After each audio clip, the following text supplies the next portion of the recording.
Ottawa destroyed key documents behind the Freedom Convoy Emergencies Act decision. The federal government's use of the Emergencies Act against the Freedom Convoy was not only ruled unconstitutional, it is now clear that key records used to justify that decision were later destroyed.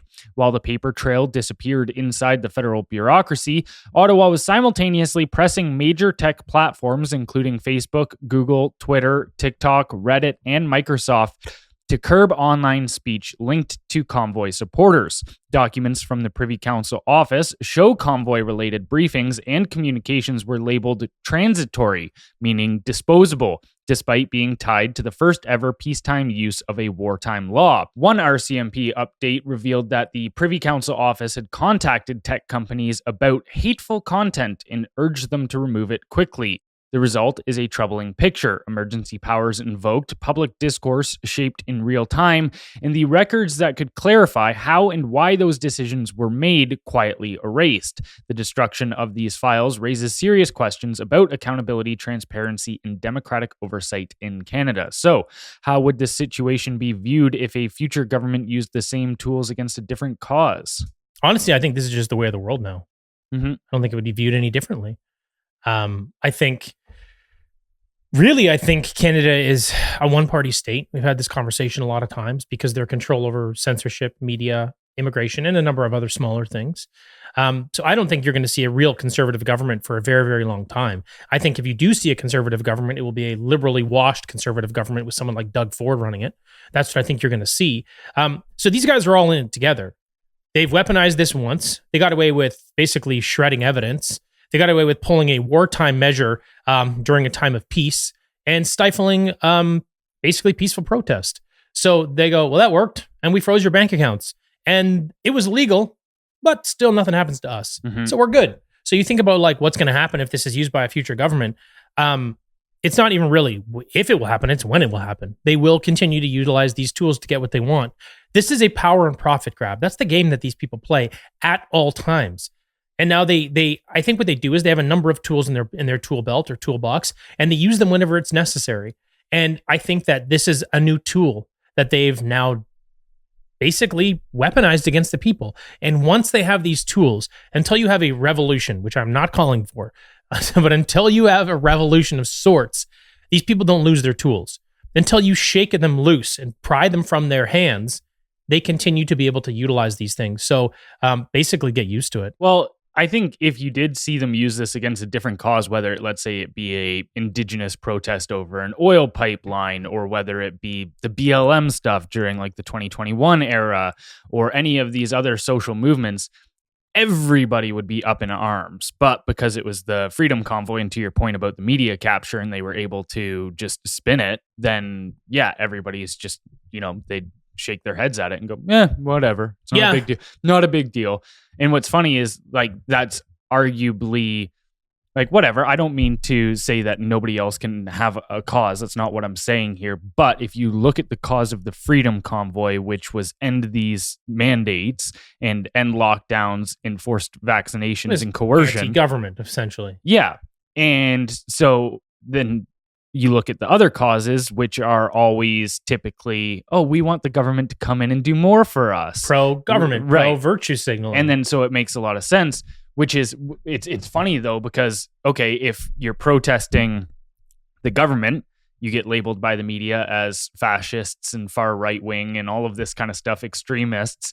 But if you're protesting in the name of giving the government more power, then you're a virtuous and noble cause. Well, we don't have to use that weapon. So they have these different tools. Like one of the tools is what they just showed you, shredding evidence and using a wartime act. Okay. But if they like what you're doing, well, the other weapon is the media megaphone. We're going to use that instead. We're going to amplify what you're saying because this is the message we like. So again, it all comes down to what will help keep them in power. And I think it all comes down to is another thing that I believe it comes down to is like basically placating or playing to their base, making sure that they continue getting their votes.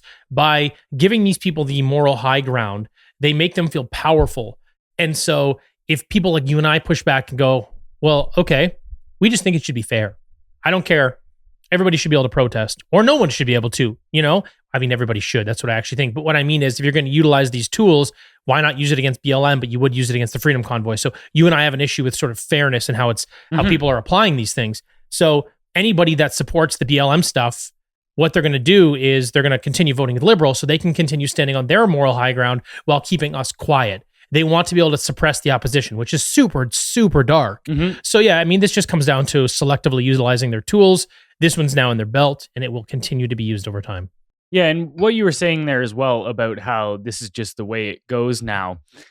I was having this conversation with a mutual friend of ours the other day, and we were talking about how you kind of get to this weird place where at first this kind of stuff very much upsets you, but then you kind of just come into an acceptance about it all.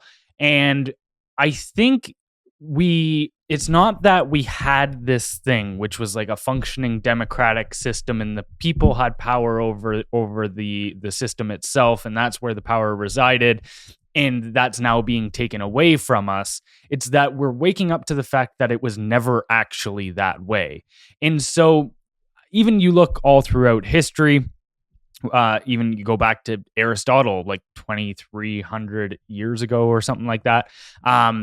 He was talking about how every society is organized the same way, which is, you know, you have rule by the one, rule by the few, rule by the many, which is essentially the one would be your president, your dictator, your monarch, or so on.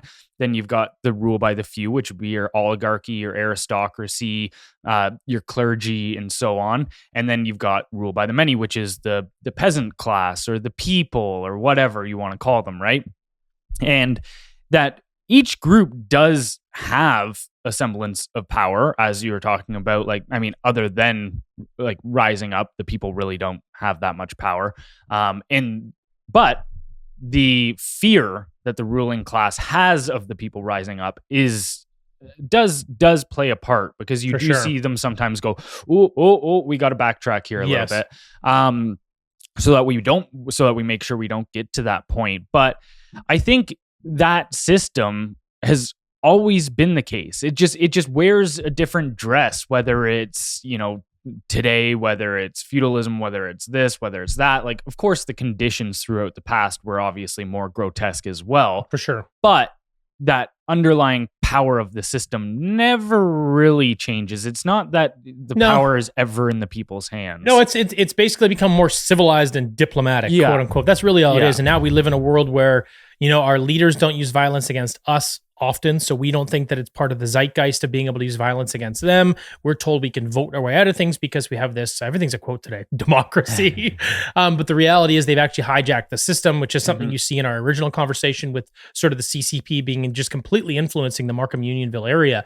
You know, so it's like you think you have a choice, so you're told, hey, vote your way out of this, but ultimately you're choosing for one of the wings of the same bird. So it doesn't really make a big difference, but it's how they sort of maintain power, and they maintain sort of a sense of, I'm going to say peace, but power over the people. So it's just we're just in a different era of the same shit. I actually prefer the other one. And maybe that sounds crazy because we don't live in it. I just like to know, like, I'd rather you tell me, hey, I'm going to punch you in the face versus sneaking up behind me and slitting my throat. You know? Well, and that's where I go. There's a little bit more dignity, and even just, you know, you talk a lot about, say, mental health in society. I think when people are struggling mentally is when their inner mental model doesn't match the outward world. Right. That's essentially and that can happen in many domains, not just on a society-wide domain, but it's like, oh, I had, you know, when you have bad mental health, it's like, oh, I thought my relationship with this person was one thing, but now I'm being smacked in the face with another, and that's causing me mental distress. It's just kind of like my map is wrong. Yeah. And so I think there is kind of some dignity in just understanding that this is the way it works, not even necessarily getting stressed out and going, how do we change it? Because it's always been this way. But to your point, like, yeah, I don't think there's really much good in living in a delusion. And you know, people could maybe argue it's a noble lie, but I don't think lies are noble in the first place. But yeah, I think at the end of the day, this is what's happening on a large scale, is just people are kind of awakening to that fact.